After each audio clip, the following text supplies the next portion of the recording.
আচ্ছা, তো এই ভিডিওতে বেসিক্যালি হচ্ছে কি তোমাদের fourth semester Calcutta university history অনার্সের ডিএসসি 5 এর লাস্ট মিনিট সাজেশন দিয়ে দিচ্ছি।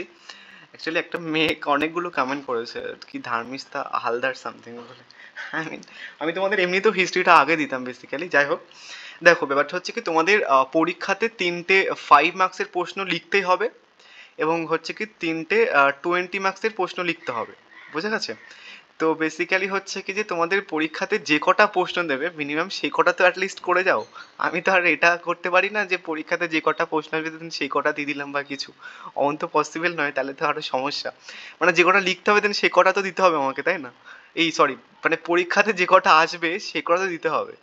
তো তোমাদের পরীক্ষাতে টোটাল 20 মার্কসের 6টা প্রশ্ন আছে, 3টে করতে হয়, অ্যান্ড 5 মার্কসের আই থিঙ্ক 5টা আছে, 3টে করতে হয়। তো যে কটা পরীক্ষাতে আসে মানে দেয় দেন সে কটা করে যাও, যে কটা লিখতে হয় সে কটা কমন পেয়ে যাবে। তো যে প্রশ্নগুলো আমি প্রথমে রেখেছি দেন সেগুলো ভালো করে করো, আই থিঙ্ক তুমি ওর মধ্যে থেকে পেয়ে যাবে। প্রথম কি প্রশ্ন, ত্রিপাক্ষিক বা ত্রিশক্তি সংগ্রামের কারণ ও ফলাফল সম্পর্কে আলোচনা করো। এটা মোস্ট ইম্পর্টেন্ট একটা প্রশ্ন। নেক্সট হচ্ছে কি যে পাল শক্তি সম্প্রসারণে দেবপাল ও ধর্মপালের কৃতিত্ব আলোচনা করো। নেক্সট স্থানীয় স্বশাসনের কথা বিশেষভাবে উল্লেখ করে চোল শাসন ব্যবস্থার বৈশিষ্ট্য সংক্ষেপে আলোচনা করো। নেক্সট ভক্তি আন্দোলনের বিভিন্ন বৈশিষ্ট্যগুলি লেখো বা প্রেক্ষাপট লেখো ভক্তি আন্দোলনের, ঠিক আছে? এইভাবে দেয় ঘুরে ফিরিয়ে। নেক্সট দক্ষিণ ভারতে গিল্ড ব্যবস্থার কার্যাবলী আলোচনা করো। নেক্সট চোলদের সামুদ্রিক কার্যাবলীর বিবরণ দাও এবং রাজেন্দ্র চোলের কৃতিত্ব। অ্যান্ড আমি তোমাকে একটা প্রশ্ন বলে দিচ্ছি পরীক্ষার আগে, এটা খুব ভালো করে যাও। হ্যাঁ, ঠিক আছে? তো একটা পরীক্ষাতে বলে দিলাম যে যেটা পড়বে। যাই হোক, তো মোটামুটি তুমি 5 মার্কসের জন্য এই 6টা করলেই ভেরি ইনাফ। এর বাইরে মোটামুটি না করলেও চলবে। এক্সট্রা যে প্রশ্নগুলো আমি রেখেছিলাম এর মধ্যে থেকে তুমি জাস্ট এটা করতে পারো, বাদ বাকি প্রশ্নগুলো ছেড়ে আসলেই হবে। মানে বাদ বাকি প্রশ্নগুলো না করলে হবে। এই যে বাদ বাকি আর এই কটা প্রশ্ন আছে এগুলো না করলে চলবে। এবার চলো আমি 20 মার্কসের প্রশ্নগুলো বলে দিই। 20 মার্কসের প্রশ্ন সেম, আমি টোটাল 6টা মতো রেখেছি, ওই 6টাই করে যাও। আর এক্সট্রা প্রশ্নগুলো না করলেও চলবে যাদের প্রিপারেশনটা একদম খারাপ। তো চোলদের আমলে বঙ্গোপসাগরকে চোল সমুদ্রতম বলা হয় হতো কেন? নেক্সট ঐতিহাসিক হিসেবে আলভিটনির ভূমিকা মূল্যায়ন করো। অ্যান্ড 5 মার্কসে একটা বললাম যেটা পরীক্ষাতে আসবেই, অ্যান্ড 20 মার্কসের একটা বলে দিলাম যেটা বিশাল চান্স আছে পরীক্ষাতে আসার।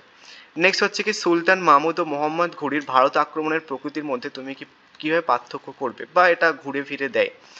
নেক্সট হচ্ছে কি তোমার আরবদের ভারত আক্রমণের কারণ কি ছিল বা আরবদের সিন্ধু বিজয়ের তাৎপর্য লেখো। বা শিক্ষার বিকাশে নালন্দা মহাবিদ্যালয়ের ভূমিকা বা হযচরিত বা কৈবর্ত বিদ্রোহ। নেক্সট আদি মধ্যযুগের কৃষি ব্যবস্থা সম্প্রসারণ তুমি কিভাবে ব্যাখ্যা করবে। তো 20 মার্কসের জন্য ছোটা দিলাম, 5 মার্কসের জন্য এই সরি এগুলো 20 মার্কসের জন্য ছিল বেসিক্যালি, অ্যান্ড এগুলো 5 মার্কসের জন্য। তো এই যে কটা প্রশ্ন রেখেছি ফার্স্ট চয়েসে, এক্সট্রা প্রশ্নগুলো না করলেও চলবে যাদের প্রিপারেশন একদম খারাপ। আর যারা পড়তে চাইছো একটুখানি দেখে রাখতে পারো বেসিক্যালি, মানে এক্সট্রা প্রশ্নগুলো, আদারওয়াইজ বাদ দিতে পারো, কোনো সমস্যা নেই।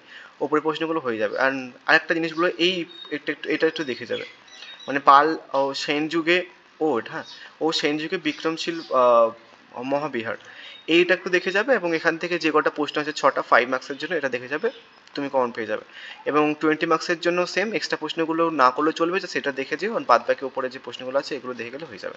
টোটাল 7টা প্রশ্ন 20 মার্কসের জন্য দিয়েছি এবং 5 মার্কসের জন্য 7টা দিয়েছি, এর মধ্যে থেকে তুমি কমন পেয়ে যাবে। সো তোমাদের আমি ডিএসসি 6 এর জন্য এমন একটা ভিডিও পোস্ট করে দেবো পরীক্ষার আগে, ঠিক আছে? So thank you.